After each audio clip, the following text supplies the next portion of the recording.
करण्यासाठी काय आज्ञा आहे? ब्रह्माजीने सांगितलं तुम्ही एक काम करा, मला सृष्टी निर्माण करण्यासाठी मदत करा। असं म्हटल्याच्या नंतर त्यांनी सांगितलं नाही नाही आम्हाला हे काम करायचं नाही। संत सनातन संकाधिक सनत कुमार म्हटले आम्हाला तपश्चर्या करण्यासाठी जायचं आहे, त्या ठिकाणी बद्री केदार या ठिकाणी जायचंय म्हटले। असं म्हटल्याच्या नंतर त्या ठिकाणी ब्रह्माजीला क्रोध आला, राग आला, अरे माझे पोर असून माझं ऐकत नाही। कलियुगामध्ये कोणाचे पोर बापाचं ऐकतात? कोणाचेच ऐकत नाही। हा पण ती सत्यलोकातली गोष्ट आहे। त्या ठिकाणी सांगितले नाही माझेच पोर माझं ऐकत नाही, त्यांना राग आला। राग आल्याबरोबर त्यांची भ्रुकुटी असताना भ्रुकर वर खाली झाली आणि त्याच्यातून रुद्र भगवान प्रकट झाले। रुद्र भगवान जय। रुद्र महाराजांचं प्रागट्य झालं, ते रडायला लागले। रडत असताना त्या ठिकाणी म्हणून त्यांचं रुद्र हे नाव पडलं गेलं। त्या ठिकाणी रुद्र भगवान म्हणजे प्रत्यक्षात शंकरजी, त्यांनी हात जोडले, महाराज मेरे लिए क्या आज्ञा है? सांगितलं सृष्टी निर्माण करण्याचं काम करा। असं सांगितल्याच्या नंतर जो आज्ञा प्रभू म्हणून सृष्टी निर्माण करायला लागले। सृष्टी निर्माण करत असताना त्यांनी कशी सृष्टी निर्माण केली? त्या ठिकाणी माकडं निर्माण केले, म्हशी निर्माण केल्या, जनावर निर्माण केले, डुकरं निर्माण केले, कुत्रे निर्माण केली, वगैरे वगैरे चित्र विचित्र त्या ठिकाणी सृष्टी निर्माण केली। शेळ्या निर्माण केल्या, बकऱ्या निर्माण केल्या, मेंढरा निर्माण केले, वगैरे वगैरे। हा ब्रह्माजीचं अचानकपणे लक्ष गेल्याच्या नंतर ब्रह्माजी म्हटले ओ बस बस बस बस बस भरपूर झालं म्हणले तुमचं काम, तुम्ही जा आता केदारेश्वर, तिथं असताना खरपूर त्या डोंगरावरती जाऊन तपश्चर्या करा। केदारेश्वर भगवान की। त्यांना थांबवलं। नंतर त्या ठिकाणी मग 10 ऋषी असताना त्या ठिकाणी ब्रह्माजीने निर्माण केले। कर्दम ऋषी, चवन ऋषी, रात्री ऋषी, वगैरे वगैरे भरपूर असे असताना 10 ऋषी त्या ठिकाणी निर्माण केले। आणि केल्याच्या नंतर मग त्या ठिकाणी परत उजव्या बाहूकडून स्वयंभू मनुला निर्माण केलं, डाव्या बाहूकडून शतरूपीला निर्माण केलं। त्यांनी हात जोडले, पिताश्री आमच्यासाठी काही काम असेल तरी सांगा। सांगितलं तुम्ही आता या ठिकाणी सृष्टी निर्माण करायचं, सहकार्य मला करा। ठीक आहे म्हटले, काय हरकत नाही। मग त्या दोघांचा विवाह करून दिला, लग्न लावून दिलं। घटी समीप नवरा घेऊन यावा घरा, ग्राहिते समपर्क पूजन करा, अंतर्पटा ते धरा,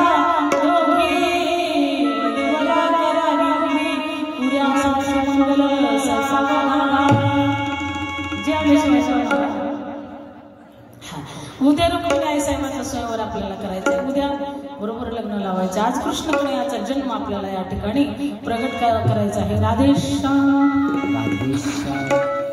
हा त्या दोघांचं लग्न लावून दिलं। लग्न लावल्याच्या नंतर स्वयंभू मनु आणि शतरूपा त्यांचं लग्न लावलं। कारण स्वयंभू मनु पासूनच ही मनुसृष्टी निर्माण झाली, तेव्हापासून मानव निर्माण झाले, म्हणून आपल्याला मानव म्हटलं जातं। सगळ्याचा पंजोबा जर कोण असेल तो मनुदेव आहे। म्हणून त्या ठिकाणी तेव्हापासून मैथुनी सृष्टी निर्माण झाली, म्हणजे पती पत्नीचं नातं तेव्हापासून निर्माण झालं।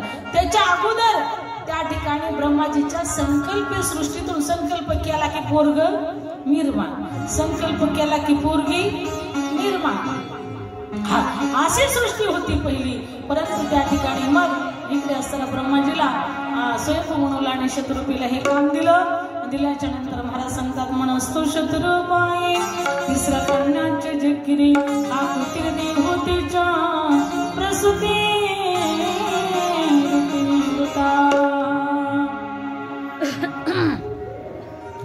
मनोदेवाला त्या ठिकाणी 3 कन्या झाल्या आणि 2 मुलं। 3 कन्या कोणत्या सांगता येईल का नाव तुम्हाला? आकृती देवतेच्या प्रसूती रीती श्रुता। आकृती नावाची कन्या झाली आणि प्रसूती आणि देवहूती। आकृती नावाची कन्या रुची प्रजापतीला दिली, पुत्र भावनी। त्यांचा विवाह झाल्याच्या नंतर त्यांना 1 पुत्र आणि 1 पुत्री झाली। त्या पुत्राचं नाव यज्ञ आणि पुत्रीचं नाव दक्षिणा। यज्ञ भगवान की। म्हणून यज्ञ केल्याच्या नंतर दक्षिणा दिली तर यज्ञ सफल होतो, नाही तर सफल होत नाही। कारण यज्ञाची पत्नीच कोण आहे? दक्षिणा। म्हणून त्या ठिकाणी त्यांचा विवाह त्या ठिकाणी लावून दिला। ठीक आहे।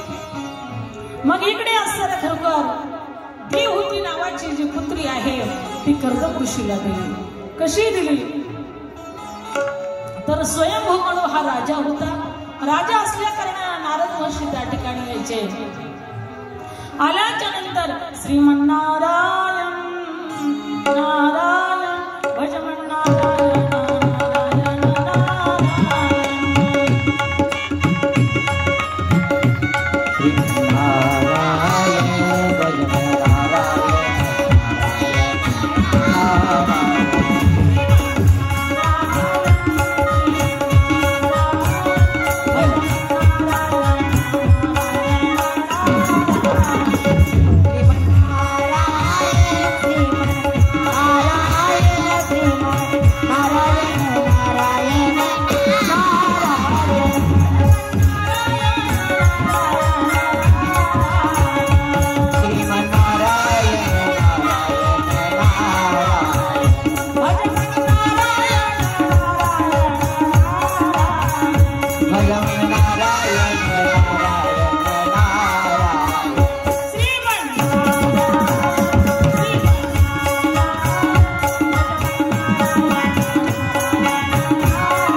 दरबारामध्ये यावं.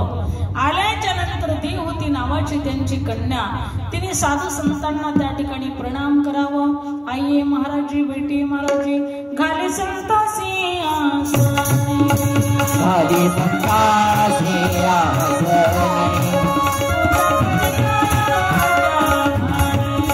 पूजा करी काया वाचा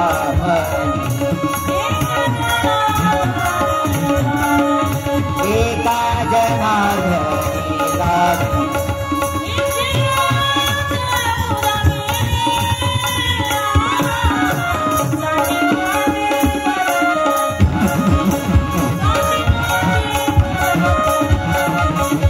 चिले ते पुरवे